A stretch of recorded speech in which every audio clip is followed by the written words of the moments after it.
अस्सलाम वालेकुम जी। व्यूअर्स, आइए चलते हैं आपको पाकिस्तान में बैंकों के हवाले से अहम न्यूज़ देते हैं कि बैंक जो है वो 3 दिन के लिए जो है वो बंद होने जा रहे हैं। यानी बैंकों में 3 दिन के लिए छुट्टी होगी। तो आइए इसकी तफसीलात आपको बताते हैं। आपको पता चलें कि हफ्ता और इतवार 29 और 30 जून को जो है पहले से छुट्टी होती है। तो हफ्ता इतवार को जो है वो बैंक बंद रहेंगे।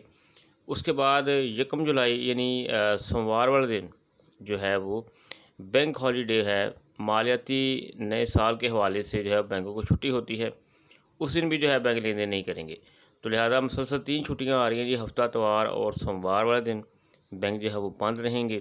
किसी किस्म का आपका बिल जमा नहीं होगा और ना इस किस्म की कोई लेन देन करेंगे। आप एटीएम जो है वो एक्टिव रहेंगे। एटीएम से आप जो अपनी रकम जो है वो निकलवा सकेंगे। यानी अभी जो है फ़िलहाल हफ्ता इतवार और सोमवार 3 दिन के लिए जो है बैंक जो है वो बंद रहेंगे। आपको बता दें फिर कि 29, 30 और 1 जुलाई को जो है वो जो बैंक होंगे वो पाकिस्तान में जो है वो लेन देन नहीं करेंगे। पाकिस्तान में बैंक बंद होंगे और जो बैंकों की ब्रांचेज़ हफ्ते वाले दिन खुलती हैं चंद घंटों के लिए वो ओपन हो सकती हैं। बाकी तमाम बैंक जो हैं वो क्लोज़ रहेंगे। तो इस हवाले से आपको अपडेट कर दिया जा रहा है कि बैंक जो है वो 3 दिन के लिए जो है वो बंद होने जा रहे हैं।